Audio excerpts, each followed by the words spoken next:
اگر آپ سے کوئی پوچھے کہ اس دنیا میں سب سے پہلے حج کس نے کیا تو شاید آپ نہیں بتا پائیں گے۔ دوستو آپ کی جانکاری کے لیے بتا دیں، سعودی عرب کے مکہ شہر میں کعبہ شریف کی تعمیر تو آدم علیہ السلام کے دور میں ہی ہو چکی ہے۔ روایتوں میں ملتا ہے ہمیں کہ جب اللہ نے حضرت آدم علیہ السلام کو جنت سے نکال کر زمین پر بھیجا تو آدم علیہ السلام نے اللہ کے حکم سے پہاڑوں سے پتھر لا لا کر خانہ کعبہ کی تعمیر کی، لیکن اس کے ہزاروں سال بعد جب حضرت نوح علیہ السلام کے زمانے میں جو بھینکر طوفان آیا تو اس طوفان میں کعبہ شریف کا ڈھانچہ بھی ڈھہ گیا تھا، لیکن اتنے وشال کائے طوفان کے باوجود بھی اس کعبہ شریف کی بنیاد باقی رہی۔ دوستو آج سے تقریباً 4000 برس پہلے مکہ کے اندر کوئی بھی نہیں رہا کرتا تھا۔ پھر حضرت ابراہیم علیہ السلام اللہ تعالیٰ کے حکم سے اپنی بیوی حضرت ہاجرہ اور بیٹے حضرت اسماعیل علیہ السلام کو لے کر روانہ ہو گئے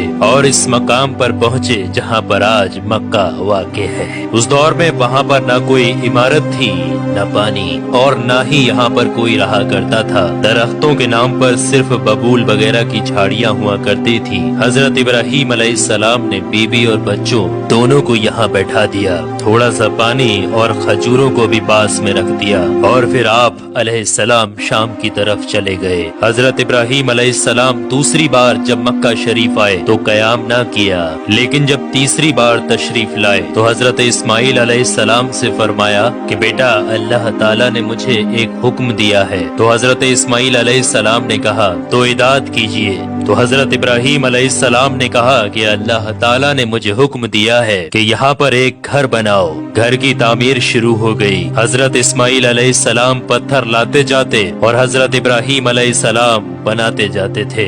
جب تعمیر ذرا بلند ہو گئی تو حضرت اسماعیل علیہ السلام ایک پتھر کو اٹھا کر لائے جو کہ حضرت ابراہیم علیہ السلام اس پر کھڑے ہو کر تعمیر کر رہے تھے۔ یہی مقام ابراہیم بھی ہے۔ یہ باپ بیٹے دیوار کو اٹھاتے جاتے تھے اور دعا کرتے جاتے تھے، اے پروردگار ہم سے قبول فرما، تو سننے اور جاننے والا ہے۔ انہوں نے گھر کی تعمیر نہ مٹی سے کی اور نہ چونے سے، بس پتھر کے اوپر پتھر رکھتے چلے گئے، اور نہ ہی چھت بنائی اور نہ کوئی اس کا دروازہ۔ اور پھر بعد میں الگ الگ زمانے میں پھر بیت اللہ کی تعمیر ہوئی، قریش نے بھی تعمیر کی اور ان کے بعد بھی ہوئی۔ کہتے ہیں کہ اس وقت اسماعیل علیہ السلام کی عمر 20 برس تھی۔ حضرت ابراہیم علیہ السلام نے بیت اللہ کے پہلو میں بکریوں کا ایک باڑا بھی بنا دیا تھا اور اس کے اوپر پہلو کی چھت ڈال دی تھی۔ پہلے بیت اللہ کی جگہ پر ایک سرخ رنگ کا ٹیلا تھا، اکثر سیلاب اسے ادھر ادھر سے کاٹتا رہتا تھا۔ جب حضرت ابراہیم علیہ السلام تعمیر کعبہ سے فارغ ہوئے تو حضرت اسماعیل علیہ السلام سے ایک ایسا پتھر لانے کے لیے کہا جو طواف کی شروعات کے لیے نشانی کے طور پر استعمال کیا جانا تھا۔ یہ پتھر حضرت جبرائیل علیہ السلام ابو قبیس کی پہاڑیوں سے لے کر آئے۔ حضرت ابراہیم علیہ السلام نے اسے اس مقام پر رکھ دیا جہاں پر وہ اب تک قائم ہے۔ روایتوں میں آتا ہے کہ یہ پتھر بہت روشن تھا۔ حضرت جبرائیل علیہ السلام نے انہیں تمام مقامات بھی دکھائے۔ اور دوستو جب حضرت ابراہیم علیہ السلام کو اللہ کی طرف سے لوگوں کو حج کرنے کی دعوت دینے کا حکم ہوا تو حضرت ابراہیم علیہ السلام نے اللہ سے یہ سوال کیا کہ اے میرے خدا یہاں پر کون لوگ ہیں جو کہ میری آواز کو سنیں گے؟ اللہ تعالیٰ نے فرمایا کہ اے ابراہیم آواز دینا تمہارا کام ہے اور لوگوں تک اس آواز کو پہنچانا میرا کام ہے۔ دوستو اس کے بعد حضرت ابراہیم علیہ السلام ابو قبیس کی ایک بڑی سی پہاڑی کے اوپر چڑھ کر ایک بڑے سے پتھر کے اوپر کھڑے ہوئے اور لوگوں میں حج کرنے کا اعلان کیا کہ اے لوگوں اللہ تعالیٰ نے ایک گھر بنایا ہے اور تم پر حج فرض کیا ہے، لہٰذا تم اپنے پروردگار کی آواز پر لبیک کہو۔ تو اللہ تعالیٰ نے حضرت ابراہیم علیہ السلام کی اس آواز کو اتنا بلند کر دیا کہ اس آواز کو دنیا کے ہر ایک انسان نے سنا، یہاں تک کہ پیڑ پودوں کو بھی وہ آواز سنائی دی، جس کی وجہ سے پہاڑ اور پیڑ پودوں میں بھی یہ خواہش ہو گئی کہ وہ بھی اللہ کے اس پاک گھر کی زیارت کریں۔ اللہ تعالیٰ نے حضرت ابراہیم علیہ السلام کو یہ حکم دیا کہ وہ اس گھر کو رکوع اور سجدہ کرنے والوں کے لیے پاک اور صاف رکھیں۔ علماء اکرام کے مطابق حضرت ابراہیم علیہ السلام کے اس اعلان کے بعد ہی حج کی شروعات ہوئی اور سب سے پہلا حج حضرت ابراہیم علیہ السلام نے ہی کیا۔ روایات کے مطابق رسول اللہ صلی اللہ تعالی علیہ وآلہ وسلم نے فرمایا کہ اللہ کے اس گھر پر اللہ کی رات دن 120 رحمتیں نازل ہوتی ہیں، 60 رحمتیں طواف کرنے والوں کے لیے، 40 نمازیوں کے لیے اور 20 اللہ کے گھر کو دیکھنے والوں کے لیے۔